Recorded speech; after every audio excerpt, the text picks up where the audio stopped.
Hello everyone, welcome to my channel code सोरे with Mike. तो आज अपने लीड कोड का 1622 करने जा रहे हैं। हार्ड मार्क्ड है बट ऑलरेडी एक पढ़े हुए कंसेप्ट से ही बनेगा ये प्रॉब्लम। तो आई एम प्रिटी श्योर ये आपको इजी तो मैं बना दूंगा आपके लिए, बट सीखने को मिलने वाला है। ठीक है। मोटिवेशन क्या है? A ship in harbour is safe but that is not what ships are built for. Cast off the lines and head into the open sea. The greatest discoveries are found beyond the horizon of your comfort zone. तो ये actually में ये कहना चाह रहा है कि comfort zone से बाहर निकलोगे तभी ग्रो कर पाओगे, तभी चीज़ों को सीख पाओगे।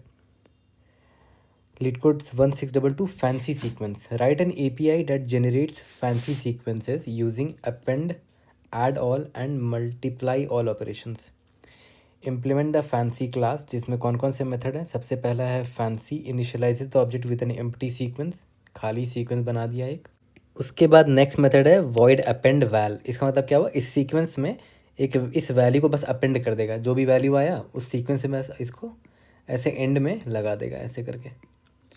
उसके बाद है वॉइड एड ऑल, और यहाँ पर एक पैरामीटर है INC, increments all existing values in the sequence by an integer INC। इसका मतलब कि अगर आपके सीक्वेंस में ऑलरेडी बहुत सारे वैल्यूज हैं, A है, B है, C है, D है, तो सभी में इतना वैल्यू ऐड कर देगा ये इंक्रीमेंट, यानी कि A प्लस इंक्रीमेंट हो जाएगा, B प्लस इंक्रीमेंट हो जाएगा, C प्लस इंक्रीमेंट हो जाएगा, D प्लस इंक्रीमेंट हो जाएगा।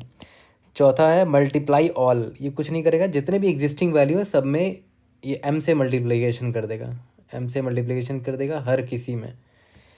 लास्ट है get index IDX, gets the current value of the index IDX। जो भी इंडेक्स आपको दिया होगा आपको उस इंडेक्स का एलिमेंट को रिटर्न करना है। जैसे मान लेते 0 1 2 3 है, तो इंडेक्स अगर 2 रहेगा तो आपको ये रिटर्न करना पड़ेगा जो भी ये वैल्यू आया होगा। ओके। और if the index is greater और equal than the length of the sequence return -1। ठीक है। और एक चीज़ और कि वैल्यू बहुत बड़ा हो सकता है, इसीलिए यहाँ हिंट दे दिया है कि मॉड्यूलो 10⁻9 + 7 करके भेजना है आपको आंसर को। तो सिंपल सा एग्जांपल है, यहाँ पर बिल्कुल वही दे रखा है कि सबसे पहले अपेंड किया 2 को, फिर सभी, तो आपके सीक्वेंस में 2 है। नेक्स्ट फंक्शन क्या कॉल किया है? ऐड ऑल, मतलब 3, तो इसमें 3 ऐड हो गया तो ये 5 हो गया। उसके बाद अपेंड 7 है तो इसी में 7 अपेंड हो गया।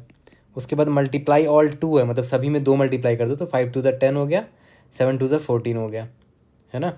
उसके बाद गेट इंडेक्स 0, तो इंडेक्स 0 में 10 है तो आंसर देखो यहाँ पर 10 है, एंड सो ऑन। इसी तरह बाकी के आउटपुट है। और कंस्ट्रेंट दे रखा है कि जो वैल्यू और इंक्रीमेंट और मल्टीप्लाई का वैल्यू ज़्यादा से ज़्यादा 100 तक हो सकता है, और इंडेक्स का जो वैल्यू है 10⁻5 तक जा सकता है। इंडेक्स 10⁻5 से मतलब मुझे ये हिंट मिल रहा है कि हमारा जो सीक्वेंस का वैल्यू है, सॉरी सीक्वेंस का जो लेंथ है वो 10⁻5 तक भी जा सकता है, क्योंकि यहाँ पर एक और चीज़ बोला है कि 10⁻5 टाइम कॉल हो सकता है ये मेथड्स। तो मान लेते हैं 10⁻5 टाइम्स अगर अपेंड कॉल हुआ तो सीक्वेंस का लेंथ 10⁻5 तक जा सकता है। तो ये एक इंपॉर्टेंट इन्फॉर्मेशन है जो कंस्ट्रेंट से हमें मिला है। देखते हैं थॉट प्रोसेस की क्या होगा। तो ब्रूट फोर्स तो समझ में आ रहा है, सिंपल सिमुलेशन है कि जो जो ऑपरेशन बोला जा रहा है एज इट इज़ कर दो। मतलब शुरू में एक एम्प्टी लिस्ट ले लो या वेक्टर ले लो, अपेंड 2 है ना तो 2 अपेंड कर दो। अब ऐड ऑल 3 है तो इस सीक्वेंस में जितने भी एलिमेंट है सब में 3 ऐड कर दो तो 2 + 3 हो गया। उसके बाद अपेंड 7 है तो इसी में 7 अपेंड कर दो। मतलब नॉर्मल मैं एक वेक्टर ले लूँगा, वेक्टर डॉट पुशबैक किया 7 को। उसके बाद मल्टीप्लाई ऑल 2 है तो सभी में 2 मल्टीप्लाई कर दो, तो ये 3 2 5 हो गया था ना, 5 2 10 हो जाएगा, और ये 14 हो जाएगा।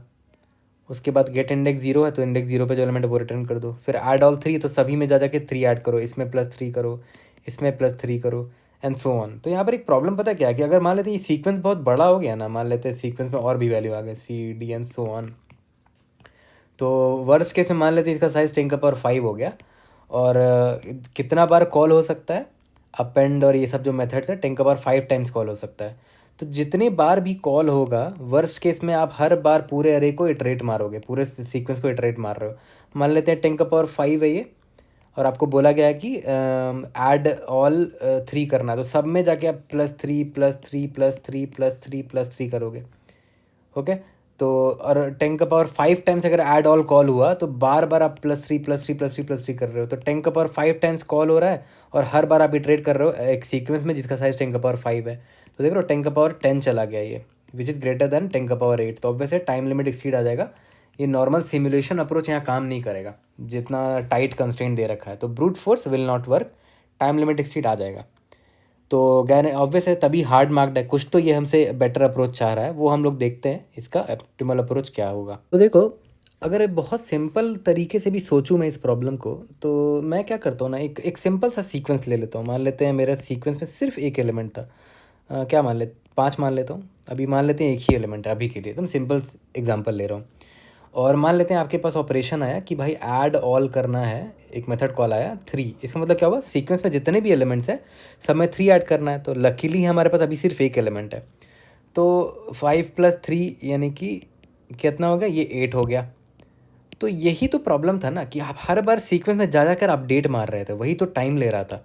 तो मतलब वो हम नहीं कर सकते। सिंपल सी बात है भाई, जो आप पहले कर रहे थे सीक्वेंस में जा जा के बार बार अपडेट मार रहे थे, वो आप नहीं कर सकते इस बार। तो मैं क्या करूँ ना, मैं सीक्वेंस को अभी छूँगा ही नहीं, ठीक है। लेकिन मैं ट्रैक रख लूँगा कि अरे यार कितनी बार ऐड ऑल करने बोला गया था। तो मतलब क्या क्या ऐड ऑल करने बोला गया था। तो देख रहे हो, अभी 3 ऐड करने बोला गया था। तो मैं ना एक वेरिएबल ले लूँगा ऐड नाम का, उसमें स्टोर करके रख लूँगा कि देख भाई अभी तक मुझे 3 ऐड करने बोला गया है अब तक, ठीक है। बट अभी तक मैंने ये अपडेट इसमें नहीं मारा है, देखो, है ना। तो मान लेते हैं एक बार और ऐड ऑल कॉल आया और 5 ऐड करने बोला गया, तो मैं फिर जाके यहाँ अपडेट नहीं मारूंगा, मैं बस यहाँ ट्रैक रखूँगा एक वेरिएबल में। एक वेरिएबल मैंने ले लिया, उसमें ट्रैक रखूँगा कि यहाँ 5 ऐड करने बोला गया था, इसमें अभी तक हमने किया नहीं है, बस एक ही बार लास्ट में कर देंगे। ओके, अब मुझसे पूछा जाएगा कि भाई सीक्वेंस में जो एलिमेंट है उसका वैल्यू भेजो। तो मैं देखूंगा यहाँ पर 5 है, बट एक्चुअल में 5 नहीं होगा, क्योंकि ये दोनों ऑपरेशन लगाने पर वैल्यू चेंज हो जाना चाहिए। तो 2 बार ऐड को ऑल कॉल हुआ था, मतलब एक बार 3 ऐड करने बोला गया था, एक बार 5 ऐड करने बोला गया था, यानी कि टोटल 8 ऐड करने बोला गया था। तो मैं रिटर्न जब करूँगा ना इसका वैल्यू, तो 5 ना रिटर्न करके 5 प्लस ऐड का जो वैल्यू है वो रिटर्न कर दूंगा, यानी कि 5 प्लस ऐड का वैल्यू 8 है ना, 8 यानी कि 11 होगा आंसर। देख लो आप, अब चाहे तो प्रूफ भी करके देख लो। जैसे मान लेते हैं अगर आपने ये वेरिएबल वाला दिमाग नहीं लगाया होता, तो आप बार बार क्या करते, ऐड ऑल कॉल हुआ ना तो वापस जाते यहाँ पर अपडेट मारते, तो कितना हो जाता है ये, 5 + 3 हो जाता। ओके, फिर ऐड ऑल 5 कॉल किया गया, तो फिर से आप जाते फिर से अपडेट मारते, तो 5 + 3 + 5 हो गया, कितना हो गया ये, 11 हो गया, ठीक है। 5 3 8 नहीं सॉरी 13 हो गया ना, माई बैड, 13 हो गया। तो बार बार सीक्वेंस में आप अपडेट करने से अच्छा है कि आप एक वेरिएबल में ही स्टोर करके रख लो वो इन्फॉर्मेशन कि अब तक कितना ऐड करने बोला गया है। तो देखो अभी भी आंसर वही आ रहा है। तो अब आप बोलोगे कि सिर्फ ऐड ऑल थोड़ी है, मल्टीप्लाई ऑल वाला भी मेथड तो है। तो चलो उसको भी देख लेते हैं। मान लेते हैं आपके पास एक सिंपल सा सीक्वेंस था, वहाँ पर एक 3 था, और यहाँ पर मान लेते हैं मल्टीप्लाई ऑल फंक्शन कॉल हुआ, और मान लेते हैं अभी मल्टीप्लाई करने के लिए मेरे पास सिर्फ 1 है, क्योंकि 1 को 3 से मल्टीप्लाई करेंगे तो 3 ही आएगा, इसलिए मैंने यहाँ 1 रखा है, 0 नहीं रख सकते, 0 × 3 0 हो जाएगा, ठीक है। तो मल्टीप्लाई ऑल मान लेते हैं, बोला गया एक बार 3 मल्टीप्लाई करना है, या तो मान लेते हैं 2 मल्टीप्लाई करना है। तो मैं अभी जाके इसमें मल्टीप्लाई नहीं करूँगा, मैं बस स्टोर कर रख लूँगा कि हाँ भाई 2 मल्टीप्लाई करने बोला गया था, 1 × 2 कितना हो गया, 2 हो गया। फिर मान लेते हैं एक बार और मल्टीप्लाई ऑल करने बोला गया 3, तो मैं यहाँ पर जाके अभी मल्टीप्लाई नहीं करूँगा, बस स्टोर कर लूँगा एक वेरिएबल में। 2 × 3 भी मल्टीप्लाई करने बोला गया है, 2 3 6 मल्टीप्लाई करने बोला गया इन टोटल, ठीक है। अब मुझसे पूछा जाएगा कि सीक्वेंस में जो वैल्यू है उसका वैल्यू रिटर्न करो। तो मैं क्या करूँगा, ये वैल्यू लूँगा 3 और मल्टीप्लाई कर दूंगा कि कितने बार मल्टीप्लाई करने बोला गया था, 3 से मल्टीप्लाई करने बोला गया था, यानी कि 3 × multiplier that is 3 × 6 that is 18। अब आप अगर आप एक एक करके भी देखोगे तो यही आंसर आएगा। देखो पहले मल्टीप्लाई 2 जब बोला गया होगा तो 3 × 2 यानी कि 6 हो गया होगा ये, उसके बाद मल्टीप्लाई 3 बोला गया होगा तो 6 × 3 दैट इज़ 18 आ गया। तो देखो एग्जैक्टली सेम आंसर आ रहा है।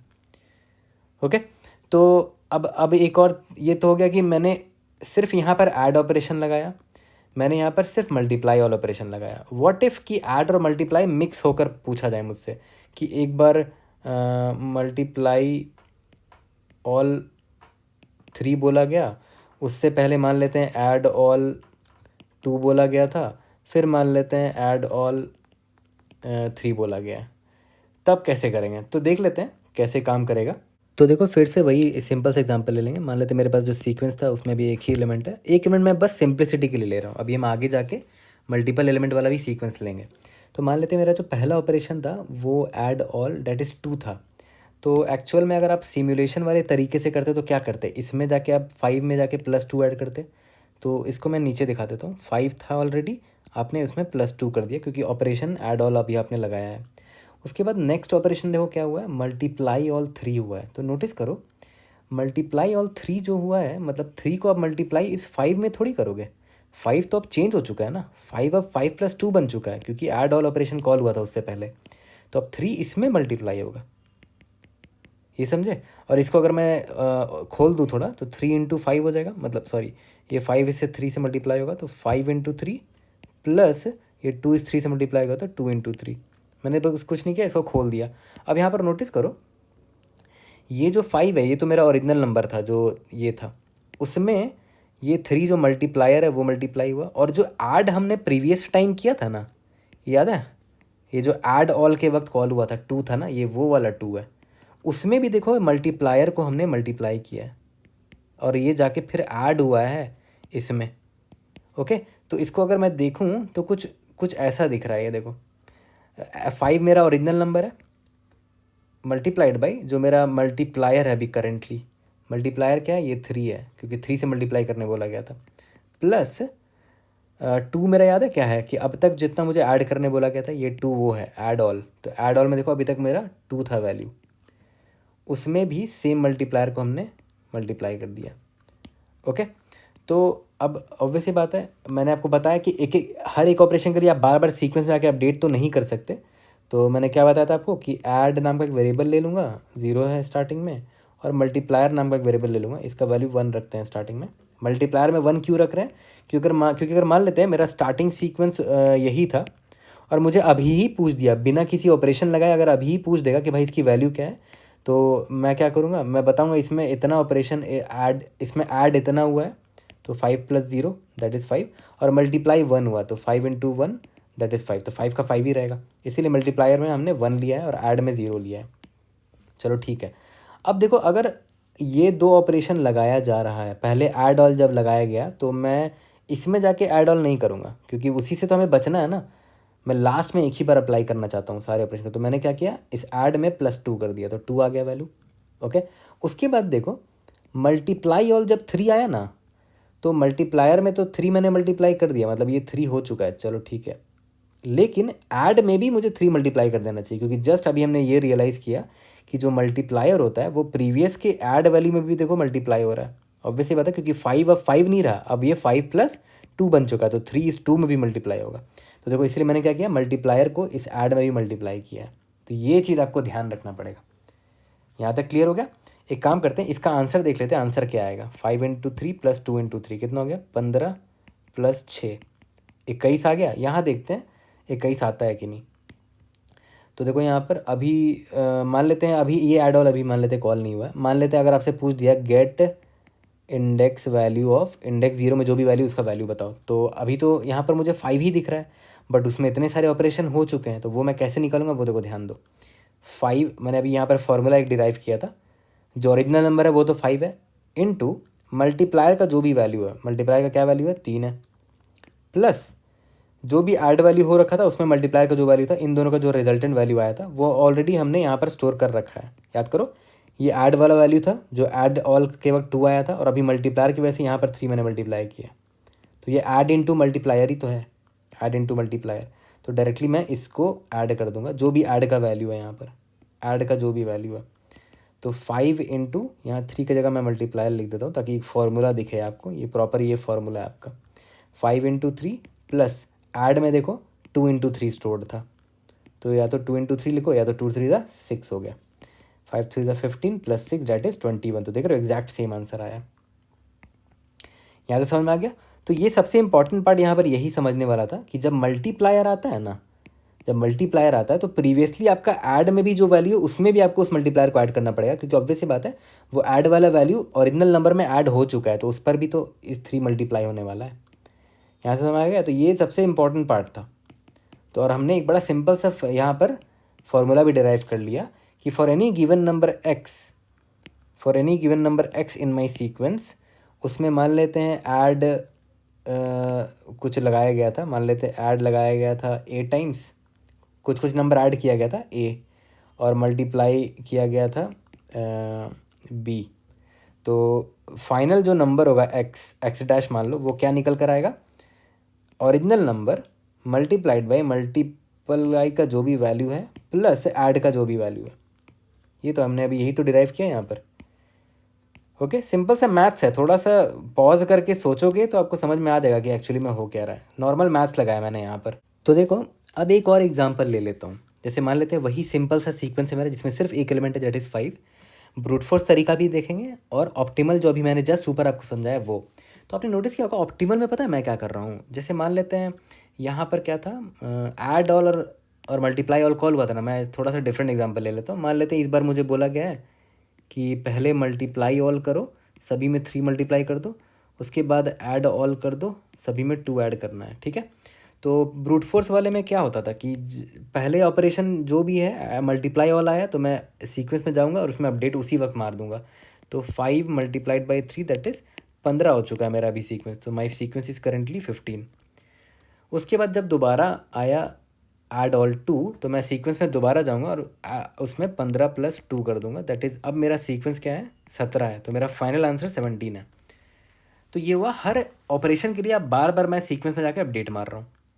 लेकिन ऑप्टिमल मैंने आपको क्या बताया कि मैं ट्रैक रख लूँगा कि मैंने अभी तक कितना एडिशन किया है और मैंने अभी तक कितना मल्टीप्लिकेशन किया है, ये ट्रैक में रख लूँगा। और बाद में इंड में जब आंसर पूछा जाएगा ना कि इस इंडेक्स में क्या वैल्यू है, तब मैं अप्लाई कर दूंगा ऐड और मल्टीप्लाई जितना लगा है। मतलब बाद में करूँगा, अभी नहीं कर रहा हूँ। तो इसको इसीलिए मैं बोल रहा हूँ ये लेज़ी इवैल्यूएशन कर रहा हूँ मैं। लेज़ी मतलब अभी मत कर, बाद में कर लूँगा। अभी बस ट्रैक रख ले क्या क्या ऐड हुआ है, क्या क्या मल्टीप्लाई हुआ है। लेज़ी हूँ मैं, बाद में इवैल्यूएट करूँगा जब मुझसे पूछा जाएगा तब। इसीलिए इसका नाम लेज़ी इवैल्यूएशन है। तो देखते हैं इस केस में देखते हैं हम यहाँ पर आंसर ला पा रहे हैं कि नहीं। तो सबसे पहला ऑपरेशन क्या है, मल्टीप्लाई ऑल। तो मैंने आपको बताया था मल्टीप्लाई के केस में क्या करना है, 1 इंटू जो भी मल्टीप्लायर फैक्टर है उसमें 3 मल्टीप्लाई करो और ऐड में भी 3 मल्टीप्लाई कर दो। ये मैंने आपको ऊपर बताया कि क्यों ऐसा कर रहा है। तो ऐड का वैल्यू 0 हो गया और 3 का वैल्यू, मल्टीप्लायर का वैल्यू 3 हो गया। ओके, उसके बाद देखो ऐड ऑल 2 है तो मैं क्या करूँगा, ऐड वाले में 2 ऐड कर दूंगा। ओके, तो अभी ऐड मेरा 2 हो चुका है और मल्टीप्लायर अभी भी 3 ही है मेरा। यहाँ तक क्लियर हो गया। तो अब देखते हैं हमारा आंसर आता है कि नहीं। अब मुझसे पूछा जा रहा है कि भाई यहाँ इसका वैल्यू क्या होगा। तो मैंने जस्ट अभी ऊपर एक फार्मूला निकाला था कि जो ओरिजिनल नंबर है 5 उसमें मल्टीप्लायर ये कर दो प्लस ऐड कर दो। तो 5 टाइम्स 3 प्लस 2, मल्टीप्लायर का वैल्यू 3 है, ऐड का वैल्यू 2 निकल कर आया। तो 5 3 15 प्लस 2 दैट इज 17। देख रहे हो एग्जैक्टली सेम आंसर आ रहा है। तो देखा जाए तो हमने ये तो डिराइव कर लिया बड़ा मस्त कि भाई हमारा सिंपल फार्मूला यही होने वाला है कि जो मेरा नया नंबर होगा x dash after multiplying and addition operation वो होगा जो ओरिजिनल नंबर है वो एक्स, उसमें मल्टीप्लायर ऐड कर मल्टीप्लाई कर देंगे प्लस जो भी ऐड का वैल्यू होगा वो ऐड कर देंगे। तो ये बड़ा इंपॉर्टेंट डेरिवेशन हमने कर लिया और ये सिंपल मैथ्स है, कुछ ऐसा टफ नहीं है अभी तक यहाँ पर। तो मेरा एक टेंशन दूर हो गया कि हर एक क्वेरी के लिए मैं बार बार सीक्वेंस में जाके चेंज करूँगा ही नहीं। सीक्वेंस में मैं नंबर को तो चेंज करूँगा ही नहीं, बस लास्ट में जो मुझसे नंबर पूछा जाएगा ना, मान लेते हैं गेट इंडेक्स 0 मांगा गया है या फिर गेट इंडेक्स 1 मांगा गया है। जो भी नंबर मांगा गया, मान लेते हैं इसका वैल्यू x था, तो इसको मैं x ना रिटर्न करके x into multiplication plus add return करूँगा, क्योंकि इतने सारे मल्टीप्लिकेशन या एडिशन लग चुके होंगे उसमें, तो नंबर चेंज हो चुका होगा, है ना। तो हम सीक्वेंस में कोई चेंज नहीं करेंगे, बस ऐड और मल्टीप्लायर वेरिएबल में स्टोर करके रखेंगे कितना एडिशन कितना मल्टीप्लिकेशन हुआ है और लास्ट में अप्लाई कर देंगे जब नंबर रिटर्न करना होगा। सिंपली लेज़ी इवैल्यूएशन कर रहे हैं। अब आते हैं एक और इम्पॉर्टेंट चीज़ को देखते हैं। यहाँ पर वही सेम एग्जांपल ले लेते हैं कि मेरा सीक्वेंस 5 है और मान के चलते हैं मेरा पहला ऑपरेशन था ऐड ऑल 2 था। ओके, तो मैं फिर से वही करूँगा, एक ऐड नाम का वेरिएबल रख लेता हूँ और एक मल्टीप्लाई नाम का वेरिएबल रख लेता हूँ। ऐड में स्टार्टिंग में 0 है, मल्टीप्लायर 1 है। तो सबसे पहला ऑपरेशन क्या था, ऐड ऑल 2 था। तो मैंने क्या किया, इस सीक्वेंस में जाके कोई चेंज नहीं किया, मैंने ऐड वाले वेरिएबल में +2 कर दिया। तो ऐड का वैल्यू अभी 2 हो चुका है, ठीक है। अब मान लेते हैं मुझसे पूछा गया गेट इंडेक्स 0। तो इंडेक्स नंबर 0 में कौन सा एलिमेंट है, 5 है। तो मैं 5 रिटर्न नहीं करूँगा, 5 multiplied by mult plus add. अभी यही सीखा हमने। तो 5 इंटू 1 1 5 हो गया प्लस 2 दैट इज़ 7। और सही बात है 7 ही होना चाहिए था क्योंकि ऐड ऑल की वजह से ये 7 बन चुका होगा। तो ये मेरा आंसर क्या देगा, 7। यहाँ तक तो सब सही लग रहा है। अब देखो मान के चलते हैं अगर मुझे अब बोला गया अपेंड, अब आता है पिक्चर में थोड़ा सा ट्विस्ट। अपेंड बोला गया, मान लेते हैं 5 अपेंड करने बोला गया। अब देखो ध्यान देना, 5 नहीं, मान लेते हैं 7 अपेंड करने बोला गया। तो अब आपने 7 अपेंड किया इसमें, तो सिंपली मैंने यहाँ पर 7 डाल दिया। और ये मैंने कैसे किया होगा, पुश बैक किया होगा। अगर मैंने सीक्वेंस को वेक्टर ले रखा है, वेक्टर डॉट पुश बैक किया, तो एनीवेज ओवन टाइम में ये मेरा ऑपरेशन हो जाएगा अपेंड। अब बात आती है कि यार अब मुझसे अगर कोई पूछे कि गेट इंडेक्स 1 बताओ, तो गेट इंडेक्स 1 में मैं गया, मुझे 7 दिखा, तो मैंने क्या रूल बनाया था कि मैं जो एग्जैक्ट नंबर है वो नहीं रिटर्न करूँगा, जितने ऑपरेशंस लगे होंगे उसकी वजह से ये चेंज हो चुका होगा। तो मैं वही फार्मूला लगाऊंगा, 7 इंटू मल्टीप्लीकेशन प्लस एडिशन। तो 7 इंटू 1 प्लस 2 दैट इज़ 9। तो आंसर मेरा ये क्या रिटर्न कर देगा, गेट इंडेक्स 1 ये 9 रिटर्न कर देगा, जो कि रॉन्ग है। ऑब्वियस ही बात है, रॉन्ग है ना। क्यों रॉन्ग है? क्योंकि भाई देखो, अपेंड 7 जब आया था ना, तो यहाँ पर हमने 7 अपेंड किया, भाई इसमें आप +2 क्यों ऐड किए? +2 तो पहले आया था जब 7 एग्जिस्ट भी नहीं कर रहा था, है ना। जब मेरा सीक्वेंस ये था तब ऐड ऑल कॉल हुआ था, और ऐड ऑल सिर्फ इस 5 में लगा था। फ्यूचर में जो एलिमेंट आए हैं, मान लेते हैं फ्यूचर में 7 आया, इसमें ये ऐड ऑल थोड़ी लगा था, है ना। तो यहाँ हमारा ये अप्रोच फेल हो रहा है। तो इसको कैसे करेक्ट कर सकते हैं? तो एक सिंपल सा तरीका ये है कि यार तुमने यहाँ पर 7 ऐड किया ना, सिंस तुमने डिसाइड कर ही लिया है कि तुम जब भी आंसर रिटर्न करोगे तो उसमें ये फार्मूला लगाओगे, तो यहाँ पर एक काम करो ना, 7 स्टोर ही मत करो, अपेंड 7 है ना, अपेंड 7 है ना। तो मैं क्या करूँगा, 7 माइनस ऐड का जितना भी वैल्यू है ना, ऐड में जितना भी वैल्यू है, -2 किया, कितना आया, 5 आया। तो मैं बोल रहा हूँ ना कि यार 5 स्टोर कर दो। 5 स्टोर करने से देखो फ़ायदा क्या होगा कि जब मुझे बोला जाएगा ना गेट इंडेक्स 1, तो मैं देखूंगा गेट इंडेक्स 1 में 5 है, ठीक है। अब मैं यही फार्मूला दोबारा लगा दूंगा, 5 इंटू मल्टीप्लीकेशन प्लस ऐड, यानी कि 5 इंटू मल्टीप्लीकेशन का वैल्यू 1 है, प्लस ऐड का वैल्यू कितना है, 2 है। देखो 7 आ गया ना, ओरिजिनल नंबर आ गया। मतलब मैं क्या बोल रहा हूँ कि मैं आज भी वही फार्मूला लगाऊंगा, ब्लाइंडली आज भी मैं वही फार्मूला लगाऊंगा कि जो भी मेरा नंबर है x, उसमें मल्टीप्लाई ऐड करके प्लस ऐड भेजूंगा मैं। लेकिन जो जो नंबर्स बाद में अपेंड हो रहे हैं, जो नंबर्स बाद में अपेंड हो रहे हैं, उसको आपको एडजस्ट करके डालना पड़ेगा। अपेंड 7 था ना, तो मैंने 7 ना अपेंड करके 5 अपेंड कर दिया, क्योंकि मैं जान रहा था कि मैं ये फॉर्मूला जब लगाऊंगा तो 7 पर वो फॉर्मूला लगाने की वजह से मैं कुछ ऐसे ऑपरेशन भी उस 7 में लगा दिया जो कि 7 से पहले लगे थे, पहले वाले एलिमेंट्स पे लगे थे। जैसे ये ऐड ऑल 5 में लगा था, 7 में नहीं लगना चाहिए था, 7 तो बाद में आया है। ओके, तो मैंने यहाँ 7 ना अपेंड करके 7 माइनस ऐड अपेंड कर दिया। ओके, तो 7 माइनस 2 दैट इज़ 5 हो गया। अब आपके मन में सवाल आ सकता है कि ये भी तो हो सकता था कि ऐड ऑल के बाद मल्टीप्लाई ऑल भी लग चुका होगा। मान लेते हैं मल्टीप्लाई ऑल 2 था। ओके, तब देखते हैं कैसे काम करेगा ये। अब देखो, वापस से स्टार्ट करते हैं। ऐड 0 है, मल्टीप्लिकेशन 1 है, स्टार्टिंग से देखते हैं। मान लेते हैं अभी आपके पास सिर्फ एक ही एलिमेंट है और ऐड ऑल ऑपरेशन कॉल हुआ है, तो मैं ऐड वाले वेरिएबल में 2 ऐड कर दूंगा। उसके बाद मल्टीप्लाई ऑल कॉल हुआ है इसी में, तो मल्टीप्लाई ऑल में मैंने आपको सिखाया था कि मल्टीप्लिकेशन के केस में आपको इसमें 2 मल्टीप्लाई करना पड़ेगा, इसमें भी 2 मल्टीप्लाई करना पड़ेगा। तो 2 टू द 4 हो गया, ये 2 हो गया। इसके बाद अगर आपसे कोई पूछता है गेट इंडेक्स 0 का एलिमेंट बताओ, तो मैं वही फॉर्मूला लगाऊंगा। इंडेक्स 0 में जाऊंगा, 5 है ना, इंडेक्स 0 में 5 है, तो 5 नहीं रिटर्न करूंगा, 5 टाइम्स मल्टीप्लायर का जो भी वैल्यू है प्लस ऐड यानी कि 4। तो 5 to the 10 plus 4 that is 14। 14 आना चाहिए। देखो मैं वेरीफाई भी करके दिखा देता हूँ। ऐड ऑल की वजह से ये 7 बन चुका होगा, 5 प्लस 2। उसके बाद मल्टीप्लाई ऑल 2, यानी कि 5 plus 2 multiply by 2 that is 14 हो चुका है, यानी कि 14 इज़ द करेक्ट आंसर। तो ठीक है, यानी कि करेक्ट काम कर रहा है। उसके बाद देखो अपेंड 7 आ चुका है।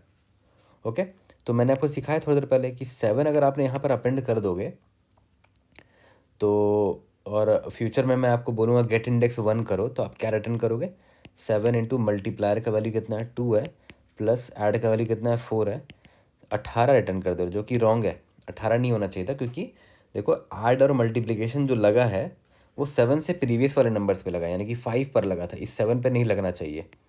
ओके, तो मैंने आपको थोड़ी देर पहले सिखाया कि मैं क्या करूँगा कि 7 में मैं एक तो ये मल्टीप्लायर एक्स्ट्रा मल्टीप्लाई कर दे रहा हूँ, है ना। मैं क्या गड़बड़ कर रहा हूँ कि इस 7 में मैं इतना मल्टीप्लायर एक्स्ट्रा मल्टीप्लाई कर दे रहा हूँ और इतना ऐड भी कर दे रहा हूँ, जो कि गड़बड़ है, ये नहीं होना चाहिए था, क्योंकि 7 से पहले वाले वैल्यूज़ पर ये मल्टीप्लायर एडिशन लगा था।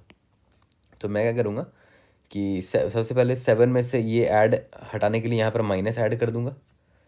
ओके, और तो ये हट जाएगा, और जो मल्टीप्लायर मैंने लगाया है उससे हटाने के लिए उसको मल्टीप्लायर से डिवाइड भी कर दूंगा।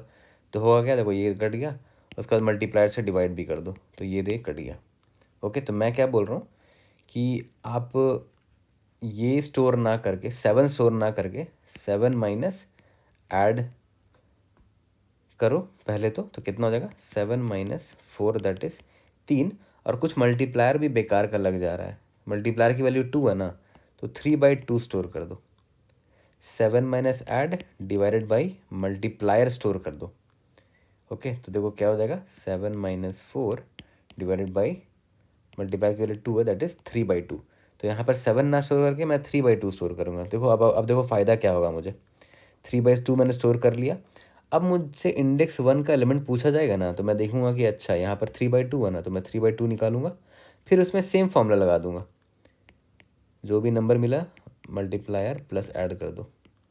तो 3/2 मल्टीप्लायर का वैल्यू कितना है 2 है, प्लस ऐड का वैल्यू कितना है 4 है, तो 2 कैंसिल हुआ, 3 + 4 7 आ गया। देख रहे हो, ये ओरिजिनल नंबर आपको मिल गया, जो कि ओरिजिनल आपने 7 अपेंड किया था, तो यहाँ पर आपने 7 रिटर्न भी कर दिया।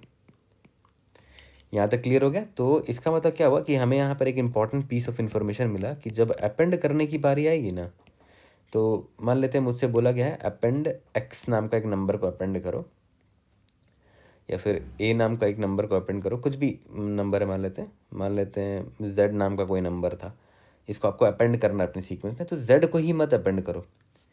मैं सिंपली क्या करो, जेड में इतना सब्ट्रैक्ट करो और इतना डिवाइड कर दो, है ना। ये चीज़ आपको समझ में आ गया, यहाँ से मैंने आपको समझा दिया, क्योंकि 7 जब बाद में आया है तो इससे पहले जितने भी ऑपरेशंस थे वो इस 7 पे लागू नहीं होते हैं, तो उनको आपको हटाना भी तो पड़ेगा।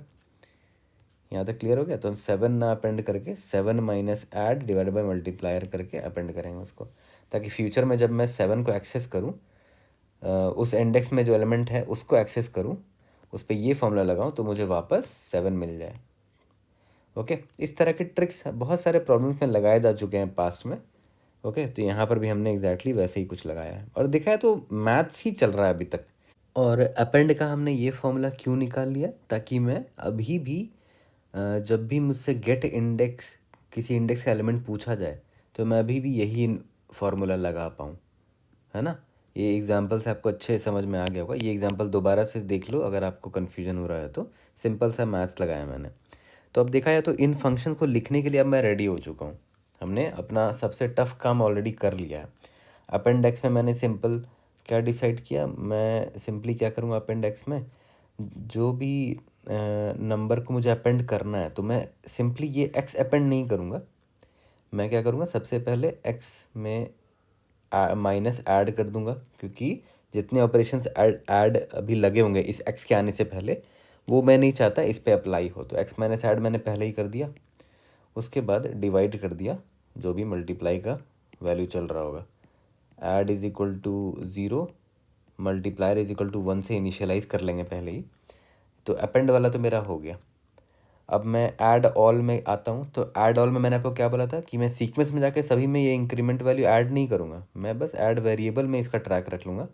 Add plus is equal to, उसमें इंक्रीमेंट आया है तो इतना इंक्रीमेंट हो चुका है, तो ये भी हो गया। सिंपली मल्टीप्लाई ऑल में मैंने आपको क्या बोला था कि ऐड का जो वैल्यू है उसमें भी ये मल्टीप्लिकेशन आपको करना पड़ेगा, और जो मल्टीप्लायर का जो वेरिएबल है उसमें भी आपको ये मल्टीप्लिकेशन करना पड़ेगा। ये ऊपर के एग्जांपल्स मैंने आपको दिखाया था, सिंपल मैथमेटिक्स लगा रहा हूँ मैं यहाँ पर भी। गेट इंडेक्स वाला अभी जस्ट मैंने आपको सिखाया कि मैं क्या करूँगा, सबसे पहले निकाल लूँगा जो भी करंट वैल्यू है मेरा, जो भी मेरा वेक्टर होगा, वेक्टर डॉट वेक्टर ऑफ इस इंडेक्स का एलिमेंट निकाल लूँगा। हाँ, यहाँ पर चेक कर लेना कि इंडेक्स का वैल्यू अगर greater than equal to vector dot size है तो -1 रिटर्न कर दो। Obviously index out of bound नहीं होना चाहिए। अगर ऐसा नहीं है तो मैंने उस इंडेक्स का एलिमेंट निकाल लिया एक्स को, और मैंने क्या बोला था, रिटर्न में एक्स नहीं करूँगा, ये एक्स तो चेंज हो चुका होगा ना, x into multiplier plus add, that's it, हो गया ये प्रॉब्लम, इतना ही था इस प्रॉब्लम में। अब यहाँ तक समझ में आ गया होगा आपको। अब अगर आप नोटिस करो, ये मेरा O1 टाइम सोल्यूशन है, ये भी O1 टाइम में हो गया ऐड ऑल, ये भी O1 टाइम में हो गया, और ये भी O1 टाइम में हो गया। तो काफ़ी इफ़िशिएंट सोल्यूशन हमने लिख दिया है अगर आप देखो तो। अब एक चीज़ नोटिस करो, प्रॉब्लम में साफ साफ दे रखा है कि भाई जितने भी आंसर है आपको मॉड्यूलो 10⁻9 + 7 करके भेजना है। तो सबसे बड़ा चैलेंज आता है यहीं पर, और मुझे लगता है ये रीज़न था कि ये हार्ड मार्क्ड है। बट एक्चुअली में क्या है ना, अभी मैं आपको जो बताने वाला हूँ ना, ऑलरेडी मैंने पढ़ा रखा है वो अपने मैथ्स कंसेप्ट्स एंड प्लेलिस्ट वाले, मैथ्स कंसेप्ट्स एंड क्वेश्चंस वाले प्लेलिस्ट में। उसमें ज़्यादा वीडियो नहीं है, बट जो मैंने बताया है वो बड़े प्रीशियस है, बहुत काम की चीज़ें हैं, इसीलिए मैंने अलग से मैथ्स कंसेप्ट का प्लेलिस्ट बताया था। अभी मैं बताऊँगा आपको कि मैंने वहाँ पर ऐसा क्या पढ़ाया है जो यहाँ पर काम आने वाला है। तो अब आप बोलोगे कि यार ये इन्फॉर्मेशन जो है, प्रॉब्लम में जो ये मांग किया है हमसे कि इससे मॉड्यूलो लेना है हर आंसर को, तो इससे हार्ड क्यों हो जा रहा है प्रॉब्लम। तो अभी मैं आपको दिखाता हूँ कि इससे हार्ड क्यों हो जा रहा है। तो देखो, हमने ये मेथड्स देख लिए थे, तो प्रॉब्लम में साफ साफ बोल दिया कि हाँ भाई मॉड्यूलो 10⁻9 + 7 लेते रहना है आपको, ठीक है।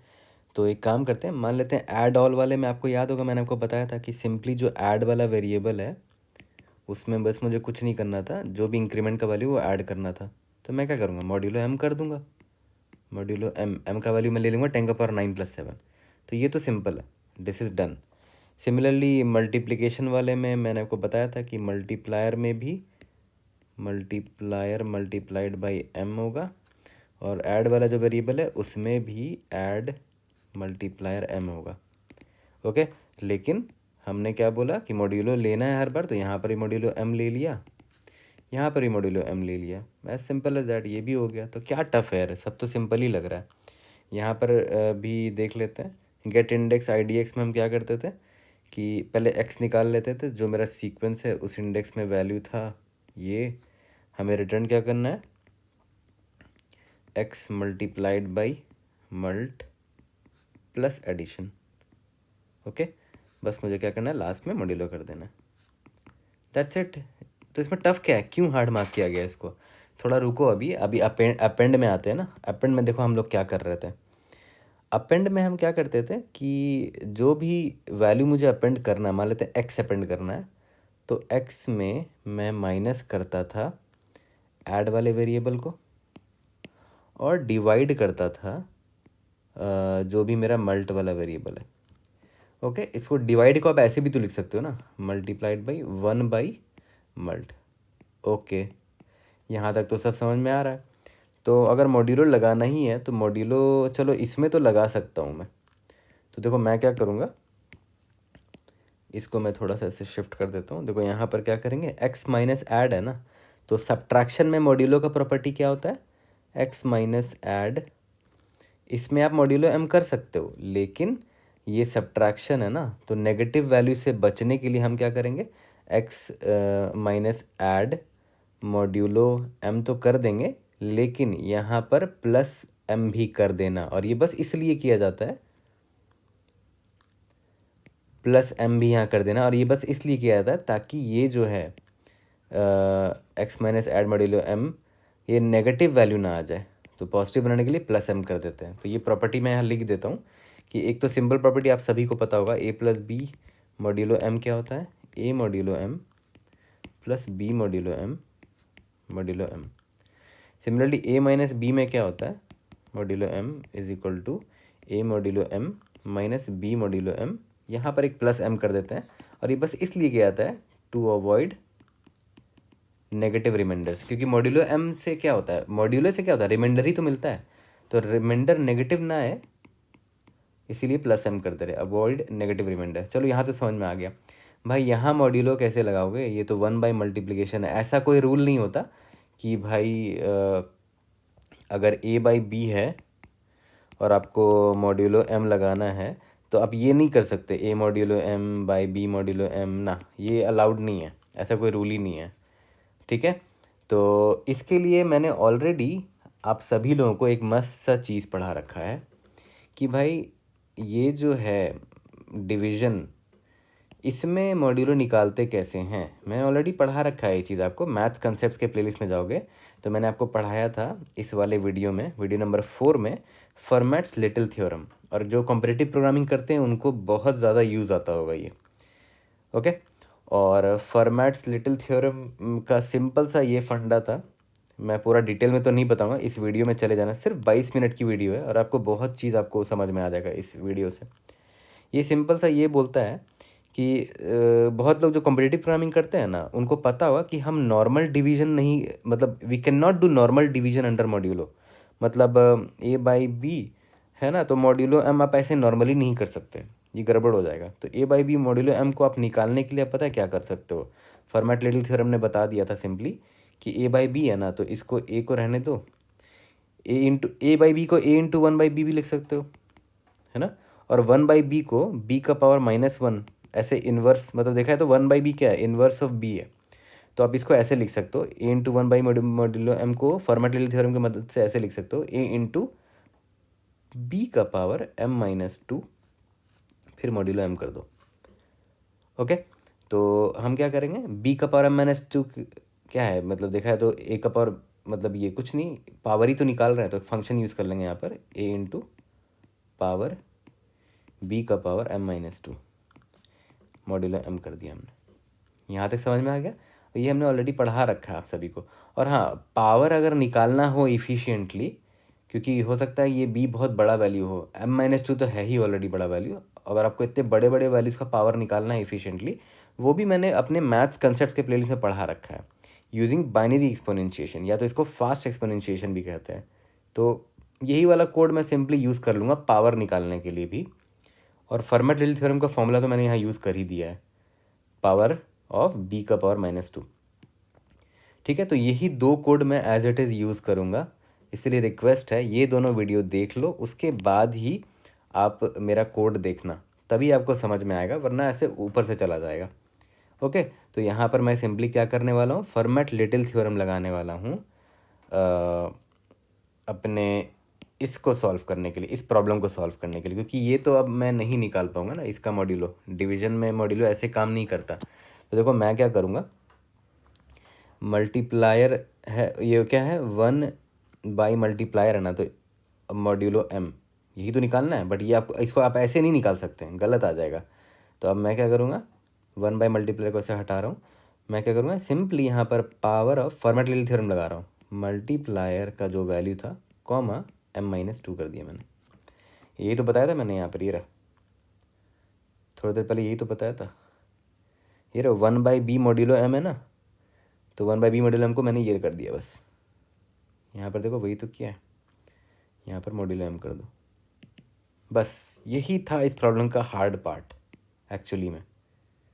लेकिन जिन लोगों ने ये दोनों वीडियो देख रखा है उनको पता होगा कि ये मैंने क्या किया है, यहाँ पर ये वाला पार्ट क्या है, this is nothing but formats little theorem, है ना। और ये पावर निकालने के लिए मैं क्या यूज़ करूँगा, बाइनरी एक्सपोनेंशिएशन यूज़ करूँगा, जिसको फास्ट एक्सपोनेंशिएशन ही बोलते हैं, बहुत ही एफिशिएंटली बड़े नंबर्स का पावर निकाल देता है। तो ये दो चीज़ आना चाहिए था इस प्रॉब्लम को आपको सॉल्व करने के लिए। और कॉम्पिटिटिव प्रोग्रामिंग का ही प्रॉब्लम लग रहा है मुझे, ये भी अच्छा प्रॉब्लम था ऐसे तो, क्योंकि इसमें ये दोनों कंसेप्ट यूज़ हुए हैं, और यूजुअली कॉम्पिटिटिव प्रोग्रामिंग में ऐसे ऐसे कंसेप्ट बहुत यूज़ होते हैं। तो अभी कोड करेंगे लाइन बाय लाइन, वही करेंगे जो यहाँ पर मैंने आपको ऑलरेडी बता दिया है, फिर इसको फिनिश करेंगे, वहीं पर timer space complete code start करते हैं। सबसे पहले मॉड्यूलो ले लेते हैं, 10⁻9+7 ऊपर डिफाइन कर लेते हैं, m = 10⁻9+7। उसके बाद बाइनरी एक्सपोनेंशिएशन यहाँ पर मैं ऑलरेडी डिफाइन कर देता हूँ, जो मैंने ऑलरेडी आपको पढ़ा रखा है, इसीलिए मैं सिंपली कॉपी पेस्ट करने वाला हूँ। ओके, वीडियो ज़रूर से देख लेना, मैंने दोनों वीडियो का लिंक शेयर कर रखा है, बाइनरी एक्सपोनेंशिएशन का भी और फॉर्मेट्स लिटिल थ्योरम का भी, अपने वीडियो के डिस्क्रिप्शन में, वहाँ से निकाल लेना लिंक। तो फॉर्मेट लिटिल थ्योरम में ये फॉर्मूला यूज़ हो रहा था ना, पावर निकालना है, मल्ट का पावर m-2 ना, तो यहाँ पर पावर में बाइनरी एक्सपोनेंशिएशन के थ्रू निकालेंगे। तो ये सिंपली बाइनरी एक्सपोनेंशिएशन का कोड है, सिंपल सा कोड है, लॉगरिथमिक टाइम कॉम्प्लेक्सिटी होता है इसका। इसको मैं यहाँ मिनिमाइज़ कर देता हूँ। और हमें क्या क्या वेरिएबल चाहिए था, एक तो सीक्वेंस ले लेते हैं, वेक्टर ऑफ लॉन्ग लॉन्ग ले लेते हैं क्योंकि बहुत बड़ा वैल्यू हो सकता है। सीक्वेंस का नाम सेक रखते हैं। और इसके अलावा हमें लॉन्ग लॉन्ग एक ऐड नाम का वेरिएबल रखना था, लॉन्ग लॉन्ग एक मल्टीप्लायर नाम का वेरिएबल रखना था। और बार बार लॉन्ग लिखना ना पड़े इसलिए मैं क्या करूँगा, टाइप डेफ लॉन्ग लॉन्ग को एल डिफाइन कर लेते हैं और हर जगह इसी को यूज़ कर लेते हैं, एल एल। यहाँ पर भी ये कर लेते हैं।